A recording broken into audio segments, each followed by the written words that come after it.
Shirley here with Sirius Talis Moon. This is Sol Hour, Venus Day, and the Ascendant is 29 degrees Scorpio on my lot of divination. The Sun is 22 in Leo, and the midheaven is 9 degrees Virgo. I have a message that I was wondering if to deliver or how to deliver, and I'll begin with a personal story. I was watching videos, travel videos from my fatherland, and it's been very emotional for me because some of these places were childhood memories where I would go to visit, and I was not a high society or a high class or anything like that. It's just tourist in my own fatherland, and the distinct awareness of the distinct memories and distinct experiences, and sometimes not so distinct because there are juxtapositions, particularly to people that go through ritual abuse and are kept in their daily lives. So there can be a juxtaposition of experiences. If you want to know more about these things, I think Teal Swan's story is fair. She was in a Mormon cult, I think, in the U.S., but the notion can be similar, and for some not at all. Some are not at all even getting to experience those other experiences, and the emotional relation and connection juxtaposed with the harsh reality um, around finances, around banking, around religion. And this leads me to the next message. Because Ascendant is on my lot of divination, I see that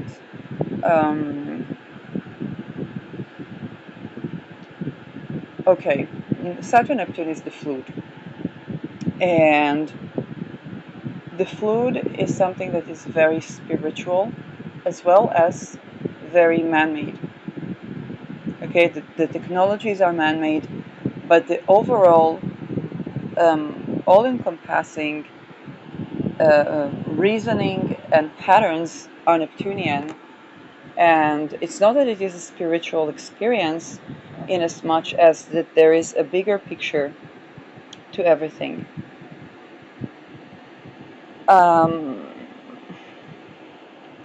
there are rituals done to make people supposedly practice certain religions,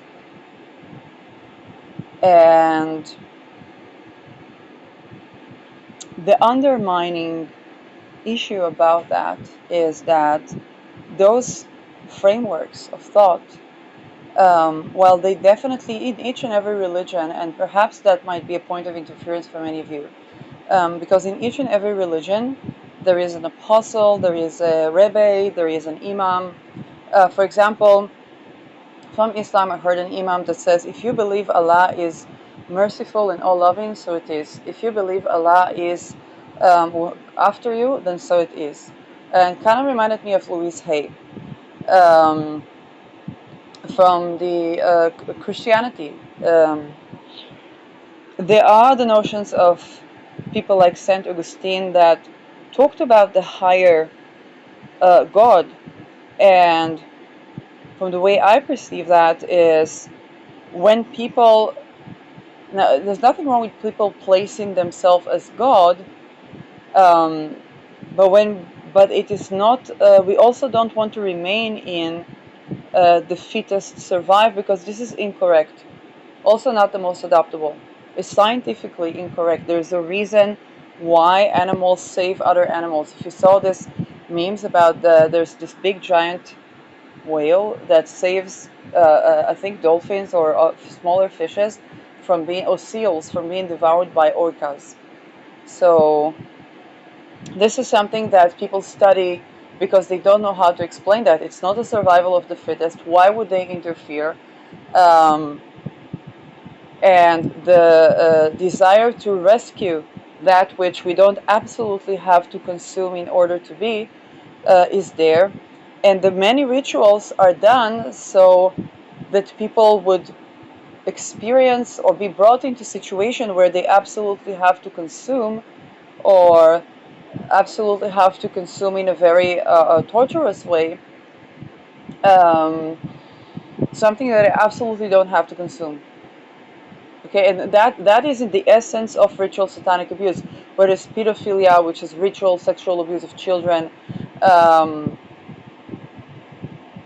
the way sex is treated both between men and between women. If you noticed, LGBTQ right in the open, what people outside or in the public discourse talk about is, hey, there's so many people that are in life risk because they are gay and so on. But in fact, within these secret orders, everybody has to be gay. In fact, they are raped, men rape men, okay? And even for people that are gay, that to grow just like women that recover from sexual abuse, to grow into their own authentic sexuality is sometimes challenging because it has the effect on the mind, and um, and to reconnect, which is even more challenging because the nervous system really has to change, and the mind is flexible. It takes, I think, at least 6 months to adapt if a person, let's say, has been not able to move a limb. So what we do in aromatherapy with the geranium oil that we use the nervous system, we tell them to express their voice if they can, and we touch on the vagus nerve. And those same effects are also to do with trauma. Okay, and at the same time, it's not about changing your sexual preferences to a person with a penis or a person with a vagina. Um, and and then there is the topic of the hypersexuality and sexual avoidance that happens to people.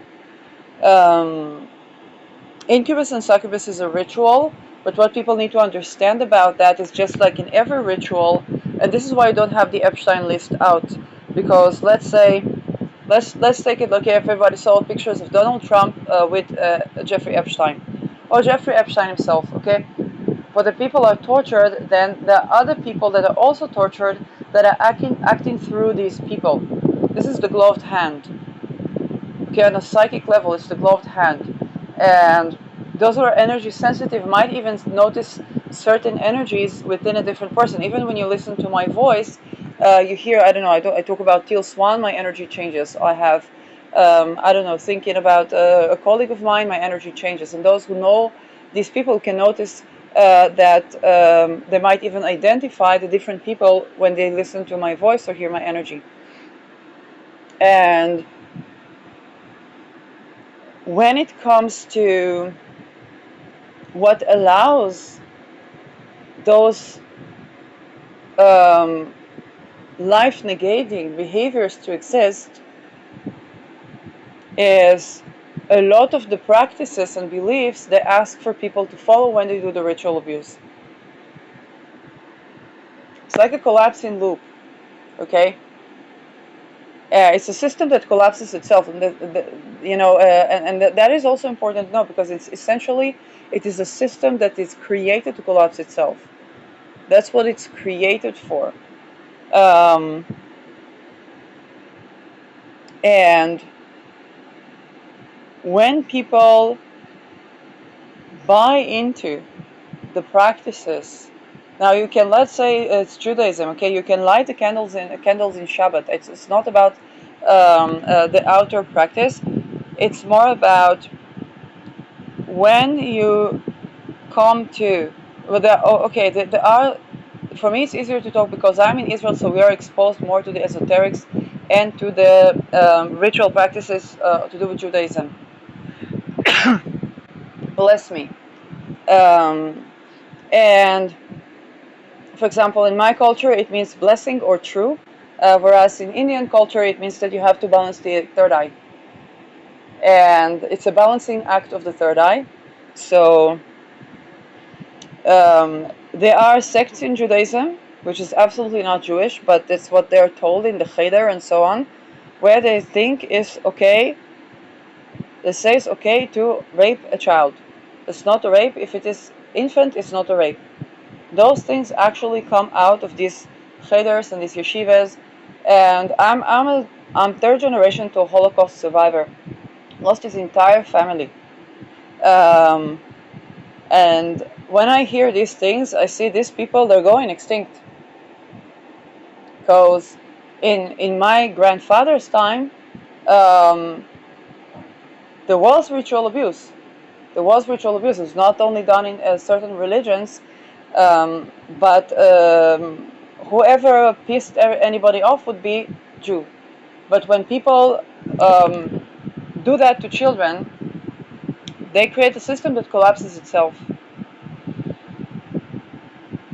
And this is also why they need to bring more and more children. And by the way, it's nothing to do with Judaism. They're taught that in the Cheder, but it's antithetical to anything. If you read the Bible, it's not in the Bible. Some things in the Bible are horrid, but this happened to not be in the Bible, fortunately. But also there's something that goes even deeper. And the thing that goes even deeper is when, how should I say that? Scorpio, Lilith is Scorpio, Mars and Gaia. Of the many religions, of the many cultures that collapse, you see, because there's an issue to funding of any idea, okay, any philosophy, anything, okay, there's an issue with funding, then those religions which funding is based on human trafficking, child trafficking, ritual abuse, and no, it's not just satanic, then you will see in them artificial constraints upon expression of sexuality that do not pertain to sovereignty. What do I mean by that? The only constraint upon sexuality is let children be children, okay, so that they still take the time to develop themselves, also sexually. It doesn't mean that they don't explore their bodies, it just means that they're not yet a sovereign being in the sense that can have sex with all the complexes that go into the lower chakras of an adult. Okay, so if you ask yourself why children can play with adults but not sexually, and sex is good, is sacred, what's wrong? What is wrong is that sex is good, is sacred, but it's also containing of a lot of our things that are pushed down to the lower chakras, that are unconscious. Child is still developing, and they need a time to develop. Okay, they haven't developed full chakras yet, and they cannot have a tantric union yet with another being. They're still learning about their own selves themselves. So yes, children will touch themselves, children will play with themselves. It's nothing abnormal, it's nothing that should be shamed, and it's actually good to teach them boundaries for what is other children, not just pertaining to sexuality, but any type of behavior or touch. Okay, the yes, no, and maybe, to be respected. As we do with other behaviors, it's not acceptable for a child to beat a child, so not to rape a child. But then also between adults is the sovereign self. Okay, it's not about, but when you undermine the sovereign self, you create a system that collapses itself. It harms fertility. It harms either in the sense of conception or in the experience of the upbringing. And any religion or belief or sect or culture that funds itself upon money laundering based off of human trafficking, organ harvesting, child trafficking, and so on, you will hear the artificial constraints on sexuality that breed and create human trafficking. And this is so important for humanity to understand, because what is it? The essence of the spiritual warfare is they try to put constraint to say, this person, I will take it from the Rolodex. There's a line from a person who was a victim at the Rolodex affair, and she said one of the people that were perpetrators, they said to her, don't ever marry because of what you felt when they raped her. This is marriage. Now you understand that perpetrator says something like this because they saw mom and dad. Okay, they saw that they didn't invent that, and maybe they saw it as child even. Why do they do that to another? That's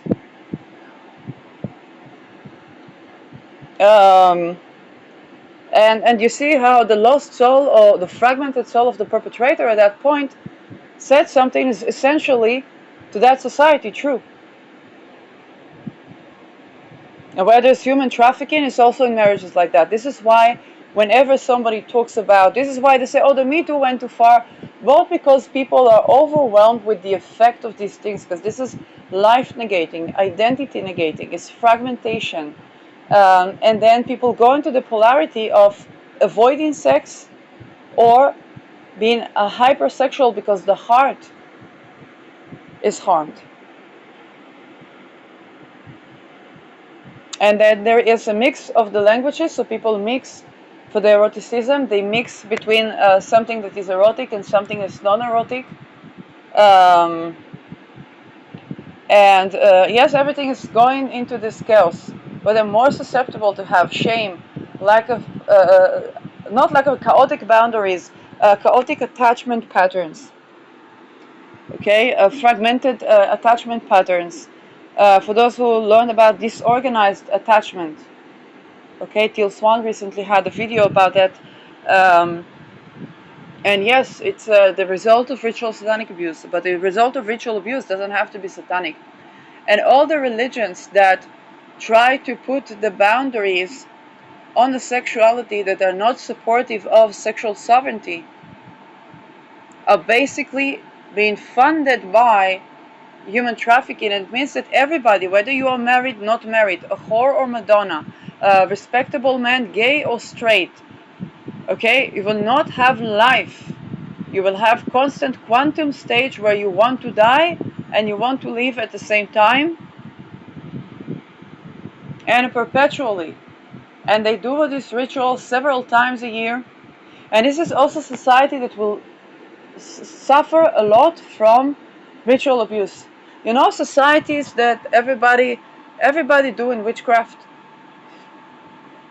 everybody doing witchcraft. Then somebody doing witchcraft, you don't know. Okay, you pray to this god, you pray to that god, you do this, you light candle, you do that. Then you see one person on YouTube say, "Death to all of my enemies, all who try to traffic me, all who try to this." You press this and poof, and you have no idea what you unleashed.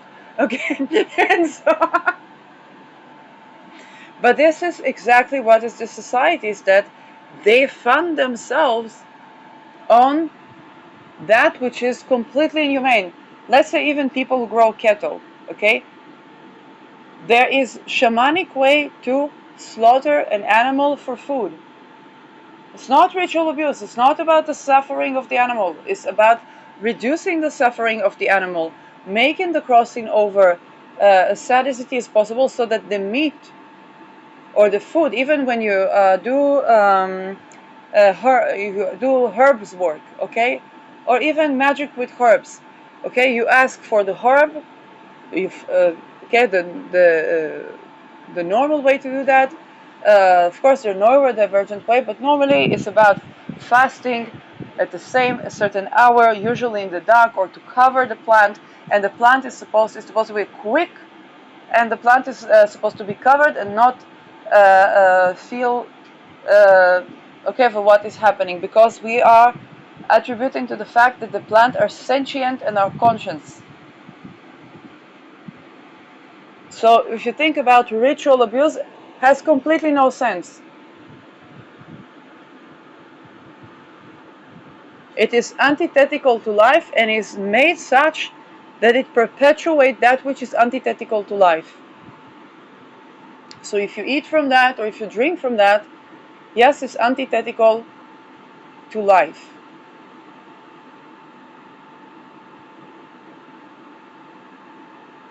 And so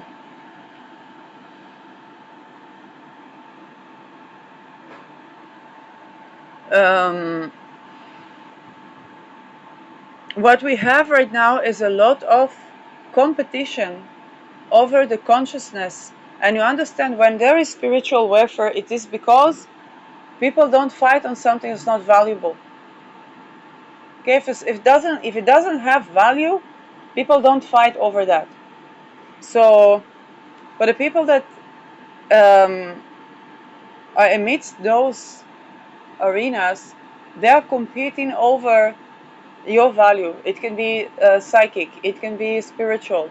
Now, for some people, it can go as much as some of you may have, and I will tell another story.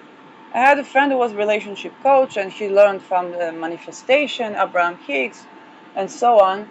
And then she said that my husband is a mathematician, not astrologer, mathematician. Okay, and I know because I'm an astrologer. Okay, and she said he's so intuitive, but he's not calling it intuition. He just does something, doesn't know to explain that, and he does that. He doesn't talk about intuition. He does that. And she needs to go to this Abraham Hicks and this and that, and limiting beliefs and so on and so forth. So you see that some people are like her husband.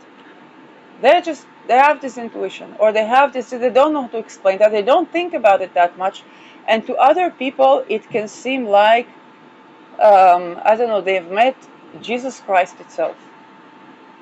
I was washing my feet today, and hear a story about disability. It's very important to shape the environment in a way to fit our good habits.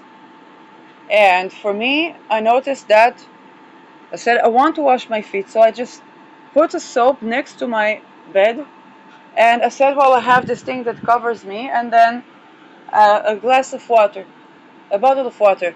And then I wash my feet, and then as I wash my feet, I have to combat those weird astral things to try to do rituals on my feet, and I'm like, no, thank you. Because that happens too when you do astrology, I guess, I don't know. But then I pour the water on my feet, and I hear laughter. Because apparently because of my challenge to get up and wash myself, then I make the environment more fit for me to keep good hygiene and so on. Then basically the way that what I do is some sort of thing that people who are priests do, or people who, and I don't know about this too much because according to my Moon Nakshatra classhood of priests and merchant, but it was just funny. I was washing my feet, and that was just a funny situation. I was just trying to, from my perspective, I was just trying to wash my feet. So you think about how something is perceived in the age of air, where especially people that went through ritual abuse, they have all the clairs up, and what they don't have is the grounding. So then for me, I will just wipe it off with a cloth, and then we'll put it to dry. And then I clean. From my perspective, I clean my feet. But this is some sort of a sacred practice. And so for many people, they're caught up in those things where for you might be completely normal, but to some other group of people, then there might be something that's considered sacred, or might be some special quality, or might be something that they want to have, or they worship, or whatnot. And then there can be other type of beings or people that want to be the god of other people. Now, it's nothing wrong about being the god. And for me, that's when I understood St. Augustine, because I was like, what is wrong with being a person being their own god? No, because some people, they don't want to be the god of themselves. They want to be the god of other people. And then when you have something that is, hey, that is something that, hey, that person is not the god of other people, is actually helpful.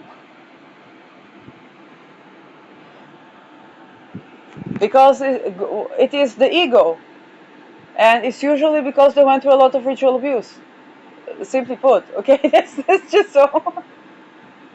Not everybody who goes through ritual abuse has that, but some people just have that, and they strive to power rather than to. There's a difference between standing in our power and trying to. For them to nothing to have power over them goes to the excess, because they have felt the excess of helplessness. So they go to the excess of omnipotence. Some of it is just natural, okay? Some of it is just, let's say, I learn about alcohol, okay? So alcohol as preventing ritual abuse. They also sacrifice children to alcohol, but they sacrifice children to everyone. Um, they sacrificed children to the goddess of fertility. They sacrificed cats to Sekhmet, who was a cat goddess. And I'm like, that's stupid.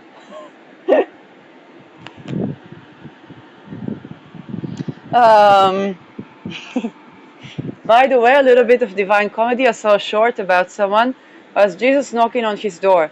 I said, what would you do if Jesus knocked on your door? And he holds a glass of water and he goes to Jesus like, come on, like, can you walk on that, or can you turn that into wine? Um, and so there genuinely is a war on the psyche of people, which will be the God that will protect us from all evil. But you have to understand that those who make the evil and their God is usually one and the same. So it's important to understand that you can say a prayer and it would stop certain thing, but then it doesn't stop at that. Okay? So, because, and you hear the people that left the Mormon cult. Okay, there's a lady that left the Mormon cult. She said, I gave up eternal life for a coffee. And and she left the Mormon cult, and she describes the life there. Um, and you just want to listen to these people. You see, it's not about and this is why, because the trafficking of Opus Dei has been exposed twice. Now even talking about yes, the Vatican. It's that age where all is exposed. Every dark ritual is exposed. It's age of air. There's nothing we can do about that. But also, even some of they say, oh, they hunted witches, they hunted women, not witches. Some of it, they hunted women, absolutely. Some of it, they hunted witches, okay? Because sometimes there would be ladies that would curse people as well. And they would curse people so that they can't escape human trafficking, okay? The women that trafficked women, they also used rituals. Now, but you cannot talk about witch trials without talking about yourself. Well, where's the warlock trials? Well, that was the guillotine. Now, of course, as usual, it was quite chaotic. And so people say to pray to this God will help, to pray to that God will help. Well, what you need to understand, any God that is funded by child trafficking, human trafficking, and so on, when you pray to that God, you are not spared, because they expect you to go through this suffering within your marriage, within your family.